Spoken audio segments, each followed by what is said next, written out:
બનાસકાંઠાના ધાનેરા તાલુકામાં બાળકોના જીવના જોખમે ફાયર સેફટીના નામે લાખો રૂપિયાનો ભ્રષ્ટાચાર આચરવામાં આવ્યો હોવાની ચોંકાવનારી વિગતો સામે આવી છે। એસએમએમસી અધ્યક્ષના એક રિયાલિટી ચેકથી સરકારી તંત્રની બેદરકારી અને ટકાવારીની લાલચમાં બાળકોની સુરક્ષાને નેવે મૂકતા અમલદારોનો અસલી ચહેરો ખુલ્લો પાડ્યો છે। ગુજરાત સરકાર દ્વારા સુરત અગ્નિકાંડ જેવી ઘટનાઓ ન બને તે માટે શાળાઓમાં લાખોના ખર્ચે ફાયર સેફટીની સુવિધા ઊભી કરવામાં આવી હતી, પરંતુ ધાનેલાના જાડી ગામે આ મશીનરી માત્ર કાગળ પર કે શોભાના ગાંઠિયા સમાન સાબિત થઈ છે। જાગૃત નાગરિક અને એસએમસી અધ્યક્ષે જ્યારે શાળામાં જઈને ફાયર સેફટીની સ્વિચ ચાલુ કરી ત્યારે પાઇપોમાંથી પાણી આવવાને બદલે ભ્રષ્ટાચારની ગંધ બહાર આવી હતી। 5 થી 20 લાખના ખર્ચે નખાયેલી આ સિસ્ટમમાં વીજળી વગર પાણી ઉપર ચડે તેવી કોઈ વ્યવસ્થા જ નથી, જે સૌથી મોટો ટેકનિકલ ગોટાળો છે। જો આગ જેવી ઘટનામાં વીજળી ગુલ થઈ જાય તો ભૂગર્ભ ટાંકામાંથી પાણી કઈ રીતે આવશે તે એક મોટો પ્રશ્ન છે।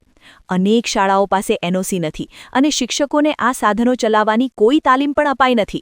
આ સમગ્ર કૌભાંડ સાબિત કરે છે કે સરકારી અમલદારો માટે માસૂમ બાળકોની જિંદગી કરતાં ટકાવારીની મલાઈ વધુ વહાલી છે। જાડી પ્રાથમિક શાળાનો આ લાઈવ વિડિયો અત્યારે સોશિયલ મીડિયામાં વાયરલ થયો છે, જે ધાનેરાની તમામ શાળાઓની વાસ્તવિકતા પર સવાલ ઉઠાવી રહ્યો છે। શાળાના શિક્ષકે પોતે કેમેરા સામે સ્વીકાર્યું છે કે ફાયર સેફટીની પાઇપલાઇન નખાયાને 1 વર્ષ વીતી ગયું હોવા છતાં તે હજુ સુધી કાર્યરત થઈ શકી નથી। શિક્ષકના જણાવ્યા મુજબ અગાઉ 3 વાર આ સિસ્ટમ ચેક કરવામાં આવી હતી, પરંતુ હજુ સુધી પાઇપોમાંથી પાણી આવતું નથી। આ નિવેદન પરથી સાબિત થાય છે કે કોન્ટ્રાક્ટરો અને અધિકારીઓએ માત્ર બિલ પાસ કરાવવામાં જ રસ દાખવ્યો છે, જ્યારે બાળકોની સુરક્ષા રામ ભરોસે છોડી દેવામાં આવી છે। જાડી એક પ્રાથમિક શાળાની અંદર ફાયર સેફટી લગાવેલી છે, પરંતુ પાઇપ એના બધા લગભગ જે છે મોટા ભાગે એનું પાઇપ લીકેજ છે।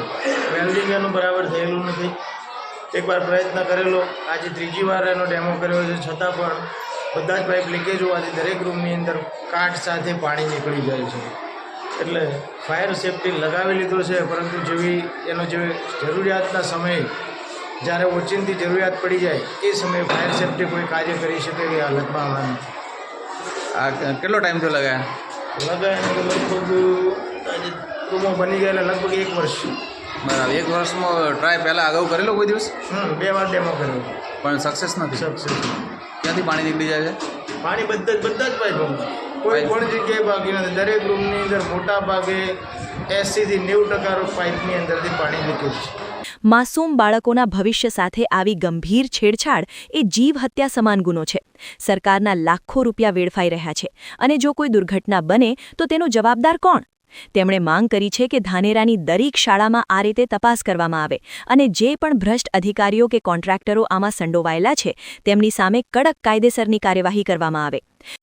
જાડી એક પ્રાથમિક શાળાની અંદર જે આ ફાયર સેફટી સિસ્ટમ લગાવેલી છે, તો એની અંદર આજે ટ્રાય કરતાં એવું જાણવા મળ્યું છે કે એને પાઇપોની બીજી ઘણી જગ્યાએ અલગ અલગ લીકેજ છે, અને એને અરજી પણ 2 વાર આગળ રજૂઆત પણ કરી છે, તો એનું કામ સંતોષકારક થયું નથી। હાલ પણ ગમે ત્યારે એને ચેક કરીને ટ્રાય કર્યો તો એનું દરેક જગ્યાએ લીકેજ થાય છે। તો આ ગમે ત્યારે એની જરૂર પડી જાય તો હાલ આપણે જે કામ છે એ કામ આવે એમ નથી।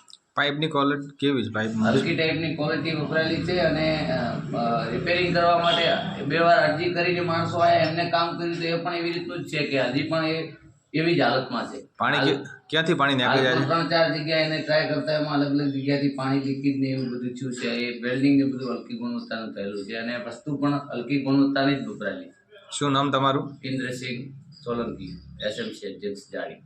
ફાયર સેફટીના નામે થયેલો આ વ્યાપક ભ્રષ્ટાચાર માત્ર આર્થિક ગુનો નથી, પણ માસૂમ બાળકોના જીવ સાથેનો ગંભીર ખેલ છે। જાડી ગામના આ કિસ્સાએ સાબિત કર્યું છે કે કાગળ પર મજબૂત દેખાતી સિસ્ટમ વાસ્તવમાં સાવ પોકળ છે। જો તંત્ર હજુ પણ નહીં જાગે અને તપાસ નહીં કરે તો આવનારા સમયમાં કોઈ મોટી હોનારત સર્જાય તેવી પૂરેપૂરી શક્યતા છે।